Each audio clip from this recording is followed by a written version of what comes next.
What's up guys, Faisal here. We have some good but also bad news regarding the iPhone SE 4.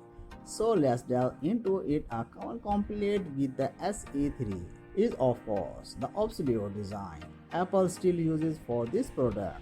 This design derives from the iPhone 6 back in 2014, so it is pretty old and looks out of place compared to the rest of the iPhone models. And well, that where the good news comes in recording the SE4 because Apple finally putting this design to rest, and John Prosser believes we are gonna see if the iPhone 10 body instead.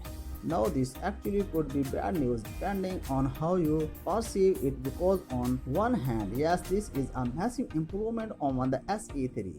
It's going to give us a much bigger display with thinner bezels, better battery life, and also Face ID on the front. However, at the same time, do remember this SC4 is not launching till 2024. So of course, at that point, the 10R design are gonna be 5 to 6 years old, and much of the SC3 is again going to look out of place compared to the new iPhone models.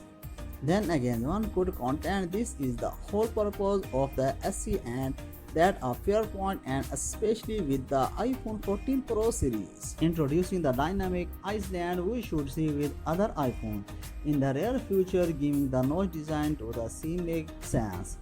Since by the time we do see this, the rest of the range is gonna look a lot better than this. But also for those who love the SC4, the small size, this news is disappointing because the antenna is a brick, it's super thick and of course way larger than the current 6.1-inch iPhone because of the thicker bezels, and I think many would prefer a 13 mini base SE instead with a smaller design. And I cannot lie guys, I do think that's more likely because if you take a look at the SE upgrade we have got in the past, Apple does always recycle a body that are already in production.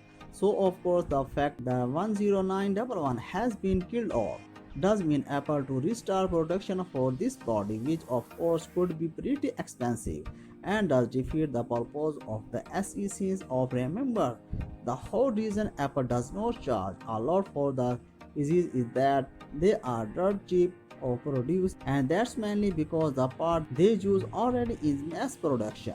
So of course this 10R based design might not make sense, but giving us a 13 mini base design could make sense since Apple does still sell that product, and so similar to how they recycle iPhone 8 shells for the SE2 and 3. I can see Apple doing the same for the 4th generation SE. And yeah, the biggest issue with a mini lineup was not the size but the price of it. Many who are looking for a smaller iPhone are of course not looking to pay flagship prices, and since 12 mini refers for 450 US dollars. Clearly this is a sign of a mini size to prefer for the SE range.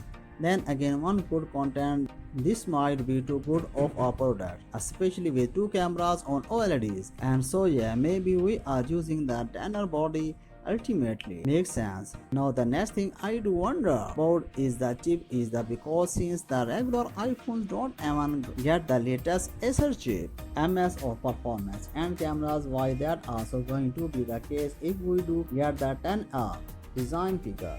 The current iPhone 8 does use the 10R sensor, so I can see Apple crying over that with the 10R design. So really the big change with this is gonna be the new design and the display. But apart from that, everything else is going to be the same for the most part. Oh, actually battery could see a massive upgrade because of that more efficient 16 chip with the bigger battery, and of course a not so power hungry 6.1-inch LCD panel means we should see some pretty impressive battery life, though I could see Apple reducing the battery size in this so that the battery life of this does not cannibalize the higher end models. No, regarding the pricing for this, we are not sure.